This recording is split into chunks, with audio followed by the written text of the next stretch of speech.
So A, we're trying out Open Dyslexic, and we're going to keep using it because it worked. And B, the unspeakable has happened, and I recorded an hour and 20 minutes of this with my mic muted. So I will now do some of that, but probably not all. Hopefully I don't sound too bored or sad. John, gather grist, examine Designix. Feeling especially economical with your behavior suddenly, you scoop up all the grist in your room and turn your attention to the punch Designix all in one fell swoop. The device features a countertop station design with a keyboard setup, not unlike an old-fashioned computer. There's a blinking red light and a diagram etched into a panel.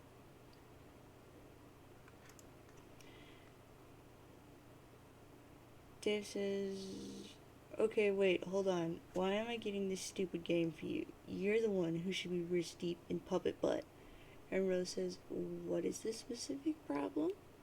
And Dave says, "The problem is I'm up to my gosh darn neck in freaking puppet dingus." And she says, "You know you like the mannequin dingus. Accept it." And he says, "I am enrobed in chafing, wriggling, gosh freaking darn puppet pelvis. An obscenely long, coarse Kermit dingus is being dragged across my anguished face." She says, "Let's put this in perspective. You put up with the puppet prostate because you love it. Also, coarse is a good word."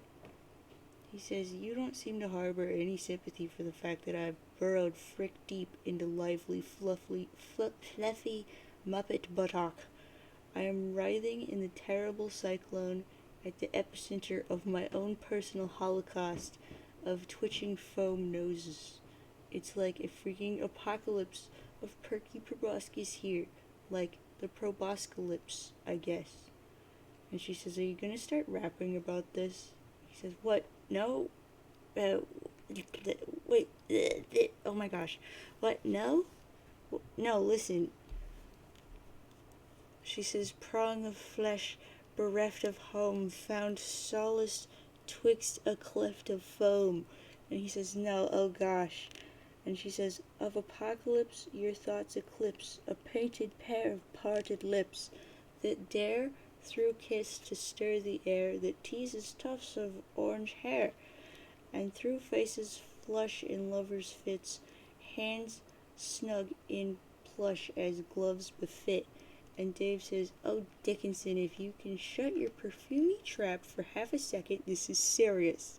I'm just saying, if I see one more soft, bulbous bottom being like, just kind of jutting out and impudent or whatever, I'm gonna fly off the handle. I'm gonna do some sort of acrobatic freaking pirouette off the handle and win a medal or some crap." And she says, "Then let's hope there will be a squishy derriere somewhere below the handle to break your fall."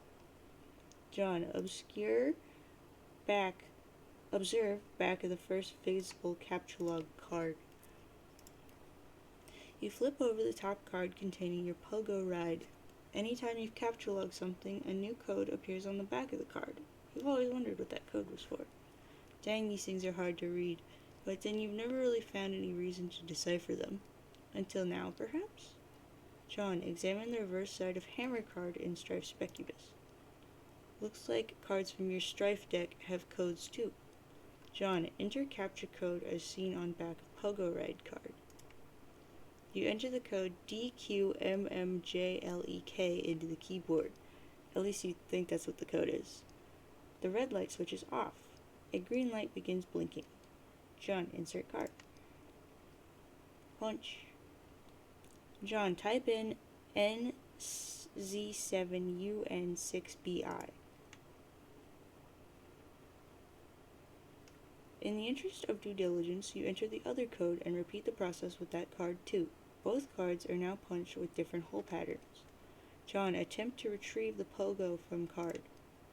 Oh well, that should just be a simple matter of, it looks like it's trapped now. You don't see how you can access the item anymore, or store a new item there for that matter. These cards are pretty much useless now, and the items they contain are toast. But maybe not all is lost. Recalling From your experience with the pre-punched card, you may be able to use cards to replicate the items in question, assuming you got the codes right, that is. John, mash keys heedlessly. Not quite through with your cowboy epicism just yet. You mash the keyboard to generate a random code.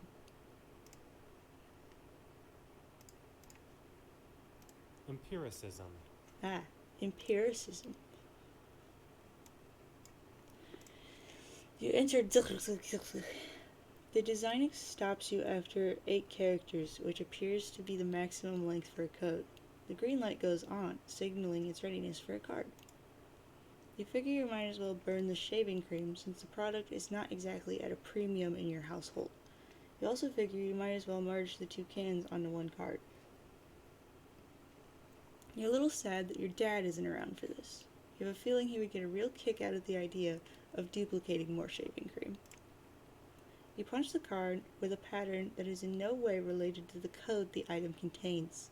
This should make for an interesting experiment. Mad science is a lot of fun. Unfortunately, you just burned another card in the process. Your deck is really dwindling now. Maybe you should have thought this through a little better. On the plus side, you just freed up your PDA, which is overflowing with the pent-up chatter of anxious pesterers.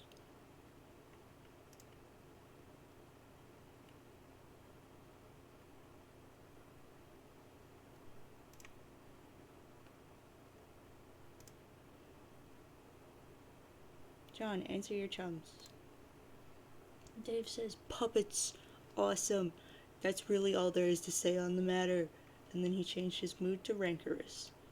And Rose says, John, watch out. John, I'm about to throw a bathtub through your wall. Watch out. John says, wow, that was so totally unnecessary.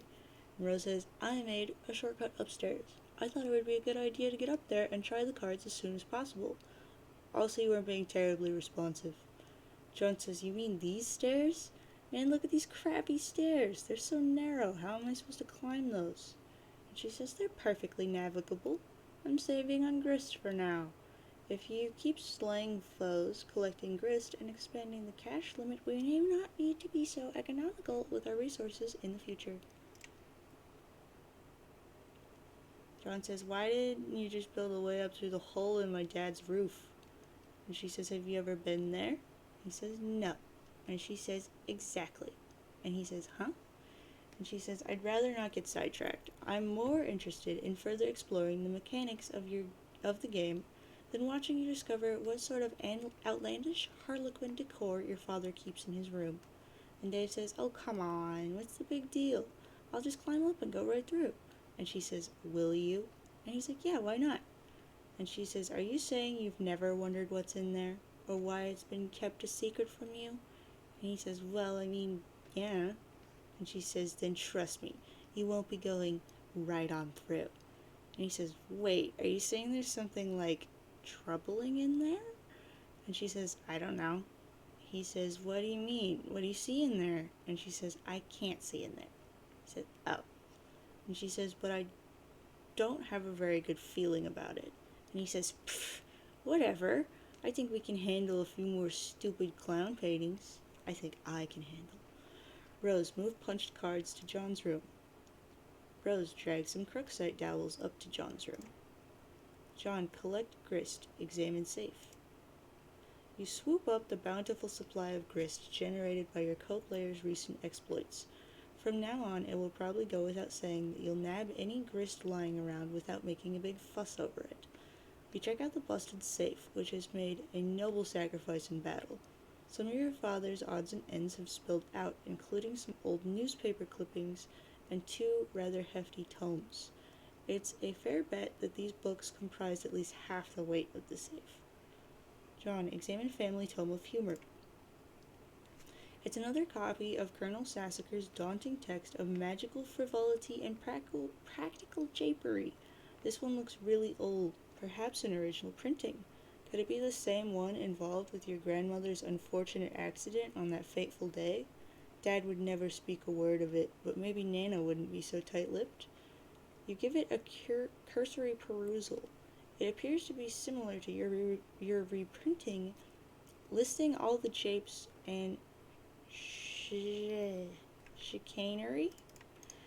you have come to know and love. Chicanery. Yeah, I got that one right. You captchalogue it, thinking you may give it a closer look later.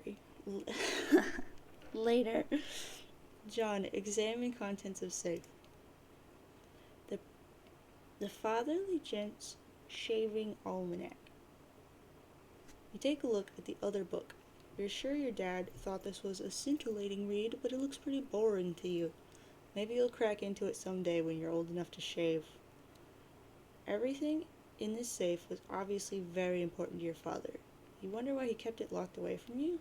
Some things about him you'll never understand.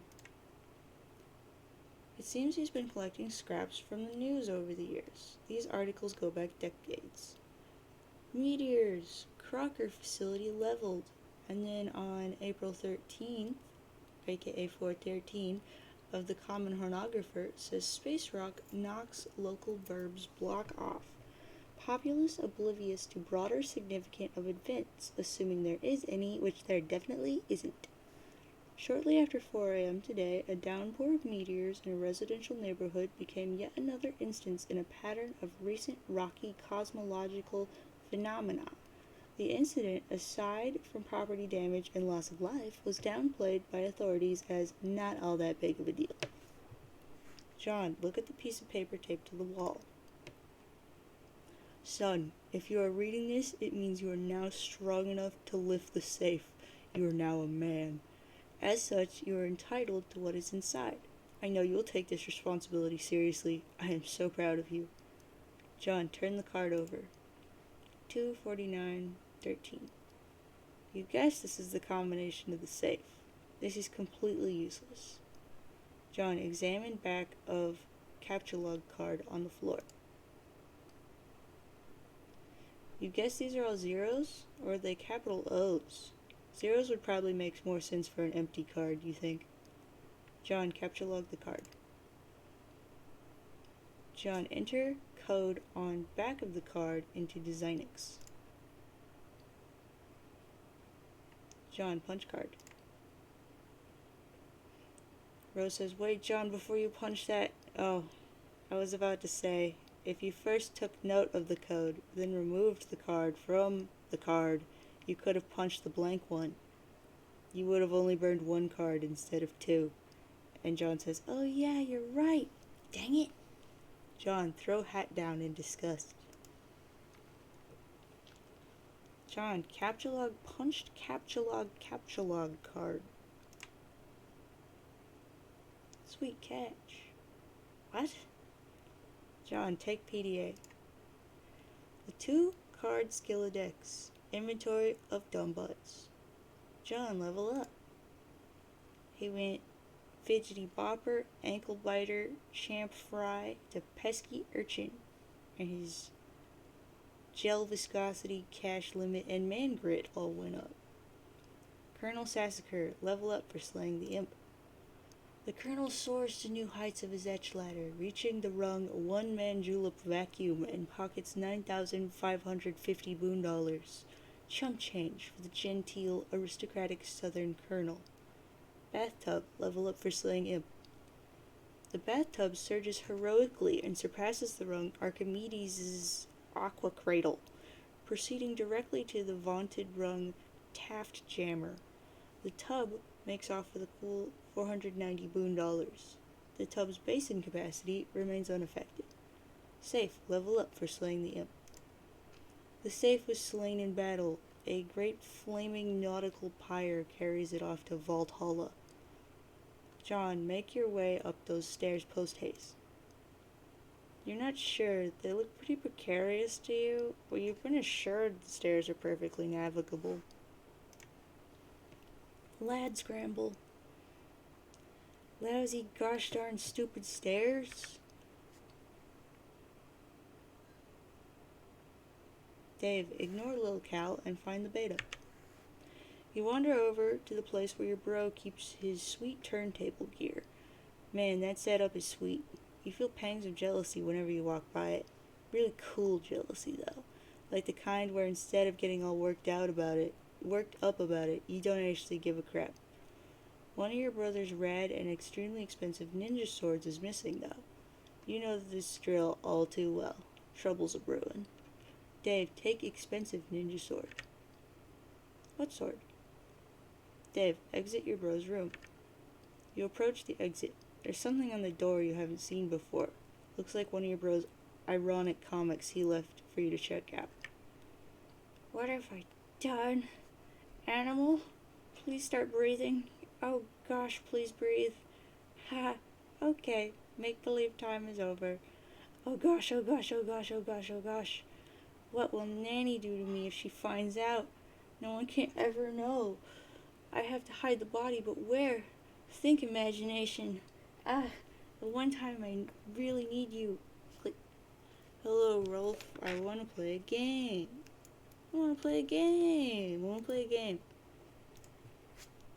Rip. Okay, some of this stuff you know he's just leaving around to get under your skin. This is obviously another ploy in his relentless siege of one-upmanship to get your goat. The same goat that you've been meaning to bleat like, ironically, but that will have to wait for a more appropriate time.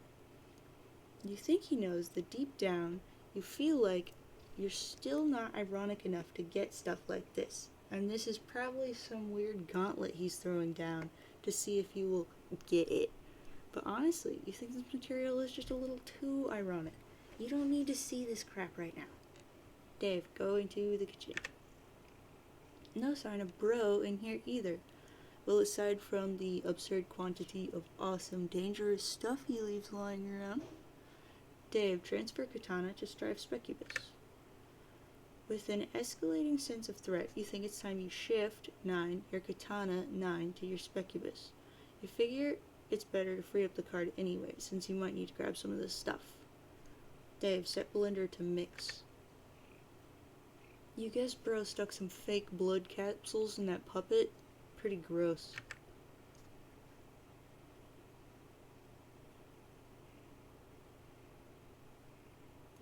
You spot one of your bro's mini webcams nearby, recording the incident.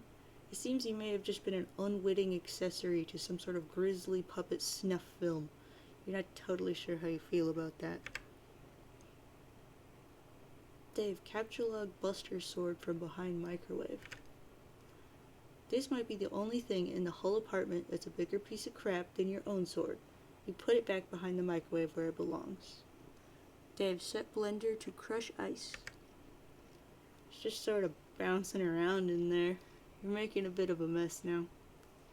Dave, hide evidence in microwave. See, like, his hobbies are cool and all, and you guess he's got to put his crap somewhere, but what if you just wanted to heat up a burrito or something? His kitchen is pretty much useless. Dave, grab those fireworks. You capture log the fireworks, 212121222, 15% of 10 is 5. The sink has to offer. You just know these things are going to come in handy. Why would they be in the sink if they weren't? Looks like one of them is still stuck in the garbage disposal. Dave, capture log shurikens. You grab the shurikens, 5, and hey, careful where you're putting stuff, especially if you're looking to turn your Skilledex into a powder keg full of sharp things. You put the box of fireworks, 3, back into card 5 and prepare to start, or card 3 apparently. That settles that, you guess. Dave, take nunchaku. You take the nunchaku, 3, once again grabbing without thinking ahead. First, you capture log the box, 5, do dodge, again while adeptly avoiding the shuriken trap which you yourself set only moments ago. You again, oh my gosh, dude, hang on. There. You again round up all the fireworks. Time to regroup here. Dave, capture log each shuriken individually. You grab each shuriken, 3, one at a time, knocking out those nunchaku. But no worries, you've got a plan. Dave, capture log nunchucks. You take the nunchucks, 6. Everything seems to be in order now. It would have been radical to go with the authentic Japanese names for each weapon, but sometimes you've just got to compromise with this modus.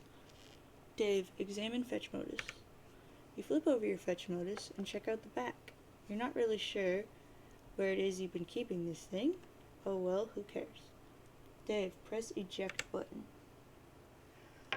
Ah, heck no. Not after all that trouble you went through to get that stuff situated. This is potentially a very dangerous button. Dave, change to Scrabble points hash modus. First, you program your modus with a Scrabble points hash function, adding it to the list. This might be a cool function to use, but it looks like you'll have to empty your Skillidex to select it. You're not going to do that yet. No way. Changing hash function will eject Skillidex. Are you sure? Dave, check the box. Detect collisions. Okay. Dave, take the skateboard. And just what is this guy so happy about? What's he looking at up there? You think if you see one more soft, bulbous bottom being like kinda jutting out and impudent or whatever, you're gonna fly off the handle.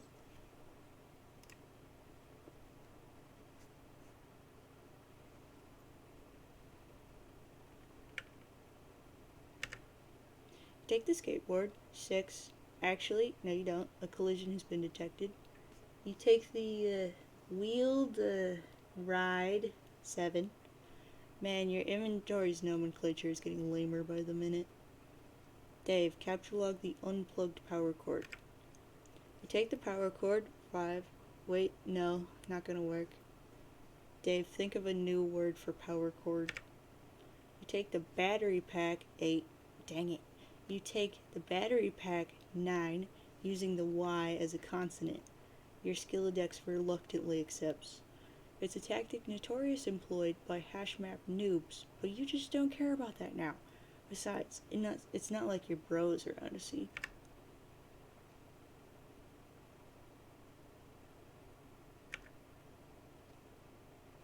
Dave, search for some mad snacks, yo. Oh, it's just little Cal again. You can never stay mad at him. Anyway, you've got to get this way rude hunger under control. You figure you ought to scope out the fridge for some grub. This hunger is so ill-mannered, it would make a room full of snooty whatevers commit mass suicide. Dave, open refrigerator. Oh good, more crappy swords. Of course you knew these were in here. You're not even sure why you looked. If you want to keep any food or beverages in this apartment, you've pretty much got no choice but to hide stuff away in your closet. Dave, take swords. To heck with it. You try to take the entire jumble of unbelievably crappy swords and brace yourself for...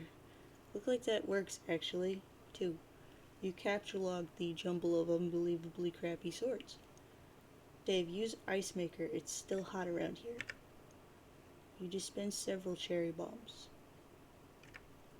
Wait, who's that looking at you in the reflection?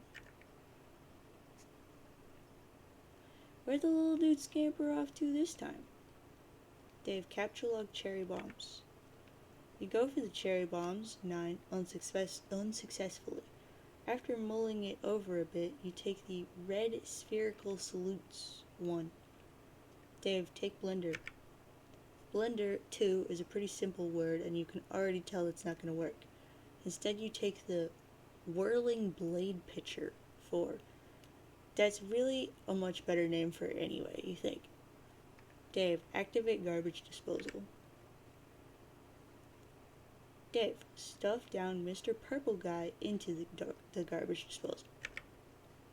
You're still not sure what he's so happy about, or what he's looking at up there. While you're at it, you dump the contents of the blender, whirling blade pitcher, into the disposal. But you suffer an unfortunate garbage disposal head jam. You notice something in the reflection, something above you. Hello, Dave. It's the hatch to the crawl space above your apartment. Bro's always tucking away in there when he's busting out his rad stealth stunts. He's so slick that the dangling cord never even jostles. You just know he's being ironic with these weird mind games. There's no way anyone could be serious with apping those crappy movies. Dave, use turntables and cinder blocks to make a fort. It's a pretty sweet fort you just made, and you're pretty sure your brother would agree. Under different circumstances, you might be high-fiving over it right now. But rather than get inside and take her for a spin, you really just need to use it to get up to that hatch. Dave, yank a cord. It's time to face your destiny. No going back now.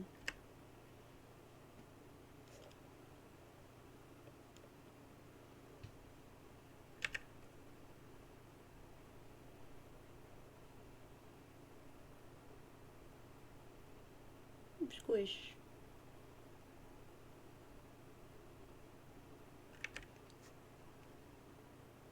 Yeah, there was pretty much no way there wasn't going to be a bunch of puppets in there. And then he angrily messages Rose about the puppet dingus. Dave, read the note on the hatch. Bro, roof, now, bring Cal. We're doing it, man. Man, we're making this happen. Dave, burst out of the puppet pile like the one. Dave, be the other guy. You are now the other guy. John, take dowels and sheets from bed and make a tent. This is so much fun. A huge waste of time, yes, but so much fun. John, carve a totem out of the punched pogo card. You put the punch card containing the pogo ride in the slot and carve a totem from one of the Crookside dowels. John, repeat the process with other cards and dowels. You use the card containing the code for the hammer as well as the one with the random code you punched over the shaving cream card for the heck of it. You carve the respective totems for the cards. John, do the same thing with the capture log card. You make a totem for a capture log card. Pretty bare bones totems if you ask you. Rose, collect totems. You stow the totems in your anthemium. Rose, produce capture log card. The alchemeter requires 1 unit of any type of grist to produce 1 card. You decide to use shale since it seems less generally useful than build grist as of now. You make a whole bunch of them. Whoa, did you make all these? Says John, and Rose says yes, and he says, sweet, thanks. What did you do with all those blue wobbly vase looking things? And she says, I brought the totems out to the alchemeter to test them. I'm taking some things in my own hands to save time. And John says, okay. You create a hammer at the expense of 2 units of build grist. You make a pogo ride too, minus 5 build, 1 shale. You use the totem carved with a random code. You create a rocket pack with some random crap stuck inside it. Looks like a cinder block, a violin, and a flower pot. These items have rendered the device completely inoperable. You figure you might as well put this piece of junk to use. John, collect cards. Using a little strategy, you first grab Harry Anderson's Wise Guy by Mike Caveney, then the cards, then your ejected PDA, then the book again to flush the cards into your deck. Nice going. John, turn on Detect Collisions. You flip your Fetch Modi, but find no such option. This is idiotic. John, read book. Be the wise guy. I really didn't want to read this once, much less twice. Alright, blood loss in the Big Easy. In New Orleans, 1977, the close-up room at the Magic Castle was this mean little box that tended to fill up with so much smoke you'd swear someone was cremating a wet dog in there. In walks Anderson. There isn't much that gets liquor to pause its journey from the table to my lips, but I'll be the bastard love child of a listless octoroon if that kid wasn't the cat who swallowed the canary in a dapper little hat. It looked like he was testing the tensile strength of his suspenders to the dang near limit with a pair of cocky thumbs. I wasn't impressed, but I was a fool. Somehow, in my motion for another beverage, he'd already slipped into polite conversation at a table held down by some notoriously brusque regulars. He had them in no time flat. They were melting butter in his glass ramekins. Whatever tidy yarn he'd spun to win them over, I didn't catch a word of it. One of them laughed. I was angry. Envious? Maybe a little. Yeah, you bet I was. Anderson had one of those little wooden finger choppers that Mickey Hayes used to sell, the kind where the blade could be removed and clearly shown. It was a very convincing little guillotine that did not look like a novelty store toy. Harry would get a guy to examine the chopper and then cut a cigarette in half. Then he held the guy's hand up and told this silly story. The story, of course, was artifice, a distraction for the guy and the audience while he worked his stuff with the little chopper. Or it would become that once his famous chopper trick was perfected, vaulting him into fame, fortune, and the crowning position in the television judiciary. With what became of his signature aplomb, Anderson was, in moments, a front of breast pocket gauze, profuse apology, and redoubling determination. It's really amazing how hard it is to find a bloody sausage-sized piece of a guy on the floor of a room that dark and smoky. Impossible, I think we all proved. Just as impossible as blind Willie Buttermilk Stubbs was going to find it to work his trumpet tomorrow without his twiddling fingers. Ah. And then the caption of the image is, Harry and I never speak anymore. You never really understood what Caveney's relation to Anderson was, or why he wrote this book about him.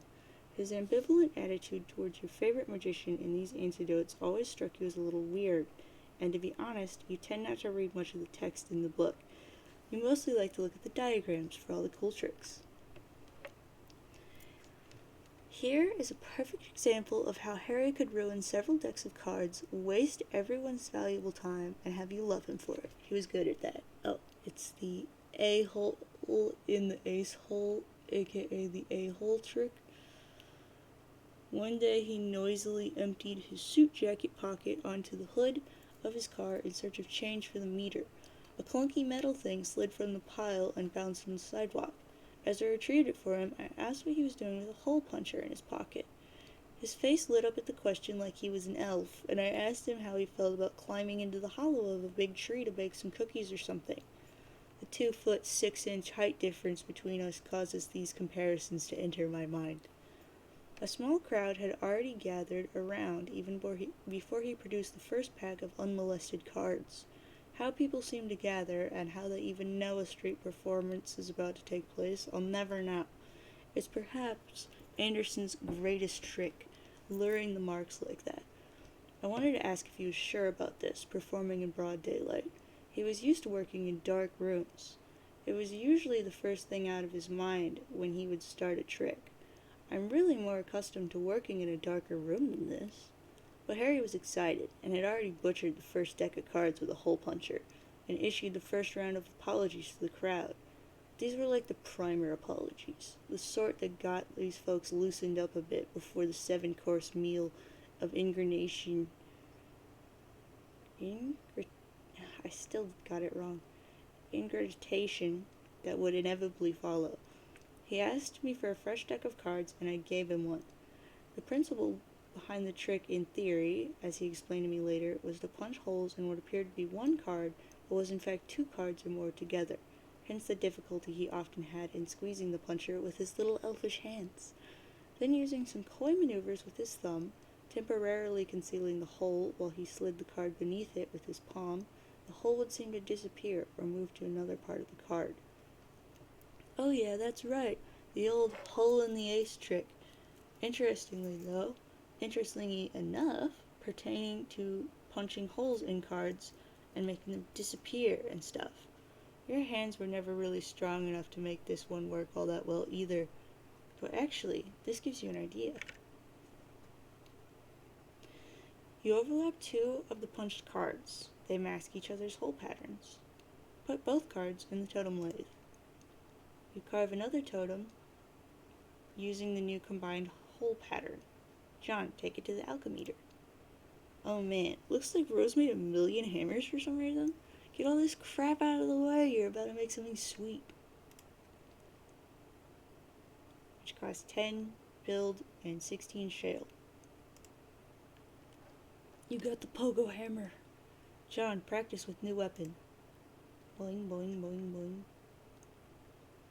Rose says, "What did you do?" And John says, "I combined the cards in the lathe thingy and made this. It's so sweet, man. Look at me go." And Rose says, "I see. That was a really good idea, John. Nice work." And he says, "Thanks. I got the idea from Harry Anderson." She says, "Who?" And he says, you know the show Night Court?" And she says, "No." And he says, "Oh, well, the bottom line is, he's awesome. And that's really all there is to say on the matter." John, attack the nearest imp to test Pogo Hammer's strength. You get a vicious rhythmic bouncing combo going and easily slay the imp in one blow. You and the Pogo Ride are catapulted sky high in the process.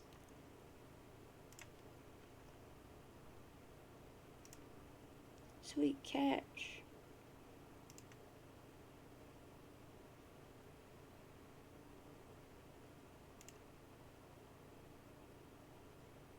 Rose, pester John. John says, "Hey, that was pretty, nice, And she says, "Sweet catch?" He says, "Save. Oh yeah, that. This is pretty comfy.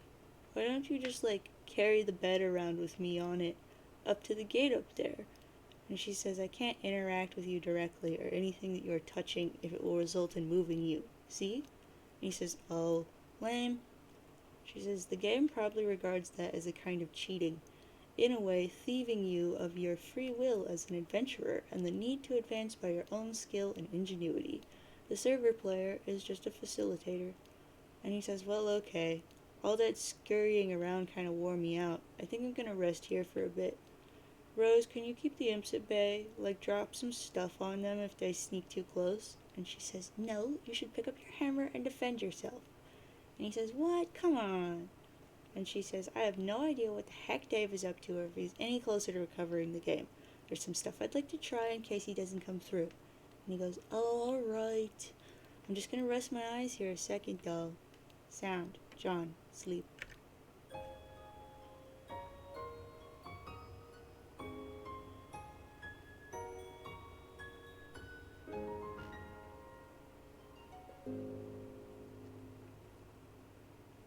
Rose. Check alchemy excursus.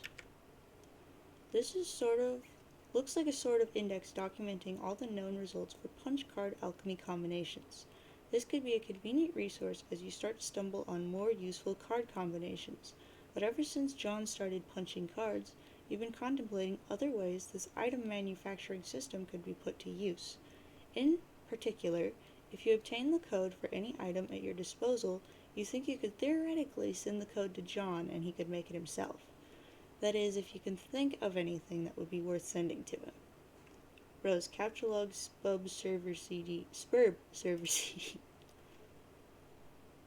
You eject the disk and capture log the server CD. Rose, message John the captcha code. Slap. Ah, gosh darn it.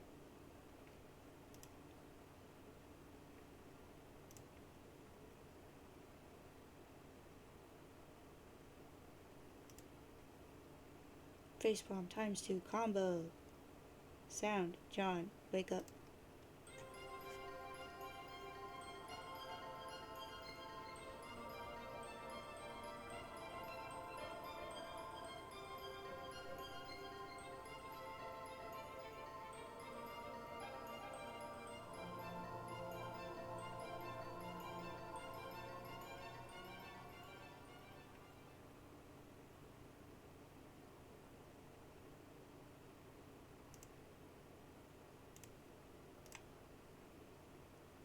Green says, "Hey!" And John says, "Whoa, there you are." And she says, "How's your adventure going, John?" And he says, "It's okay. I'm making some progress." And Rose finally connected again, so she's helping me now. And she says, "That's good." And he's like, "Oh, but I don't think I'm actually saving the world here, sad face. I don't know what I'm really accomplishing, but I guess it's not that." And she says, "Well, I think whatever it is must be pretty important. Don't lose hope, John. I think this will all turn out for the best if you stay positive. Just keep listening to your grandmother's advice." And he says, "Yeah, you're probably right. But, I don't think I mentioned Nana to you, did I?" And she says, "Oh, I don't know. Did you?" And he says, I don't know. Maybe you talked to Rose or Dave about it or something." And she says, yeah, maybe that was it. And he says, they're really weird when they talk to me about you. It's like they're always trying to convince me they have some spooky powers. But I'm always like, no, she seems like a pretty regular girl to me. And Green says, heh heh heh, smiley face, open mouth. And he says, but then when I think back, maybe there are times when it seems like you know some things. Like maybe you know more about a thing than you're telling me. I don't know. And she says, oh, well, John, I want to explain lots of things to you. Just some things that I know. I'm just waiting. He says, waiting for what? And she says, oh, John, I forgot I was messaging you about that meteor that fell near my house. And he says, oh yeah, whatever happened with that? And she says, oh boy, well, it turns out I was confused about it. Really confused, sweating face with big eyes. See, I guess I fell asleep for a while and lost track of time. That happens. And he says, yeah, I know, tell me about it. Maybe you should, like, wear an alarm clock or something. So what was the deal with the meteor? And she says, well, it's hard to explain, but I know what it is now. And now I know everything's going to be okay. And he says, so what is it? Or is it just another thing you're waiting to tell me? And she says, oh gosh, John, I really want to tell you all this stuff, but I can't yet. I really think you need to wake up first. And he says, huh? And she says, well, okay, not literally. Well, okay, maybe kinda literally. And he says, ugh, stop being so confusing. And she says, lol, smiley face. Anyway, time for you to go, John. I think you have some company, heart. And then she stopped pestering him at unknown time. John quickly grabbed the pogo hammer. You stick the pogo hammer back in your Stripespecubus and get ready to kill some more of those pesky little... Huh? What's that?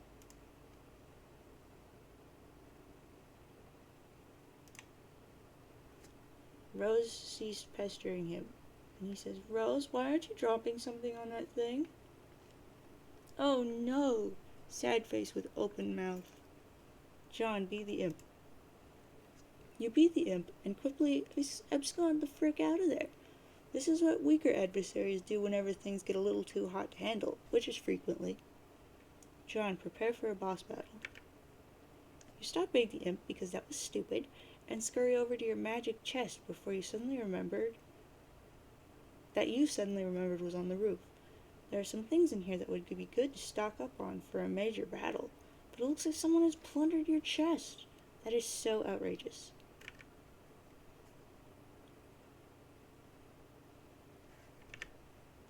You're being ambushed. There isn't much room to maneuver on this sloping roof. Maybe you should consider making your way to higher ground. John, ascend to the highest point of the house. You go up here. John, look down. You peek over the edge.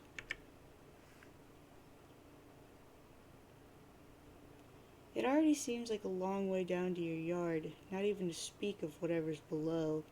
Hey, weren't your trick handcuffs dangling from that branch earlier? Dang it, why'd you imps gotta be making off with all your sweet gear? John, turn around. Crude ogre. You are confronted with a pair of enormous foes. This is it. You have no choice but to wage a fierce rooftop battle. This is totally going to happen now, and could in no way conceivably be interrupted by a sudden shift in our attention. It's go time. It's time to do this thing. We're doing it, man. We're making this happen. Move. Dave, stop being the other guy. You stop being the other guy. You're not even sure what that meant anyway. Yes? Come over here then. Sound. Dave, ascend to the highest point of the building.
Oh wait, 2 times double psych out combo.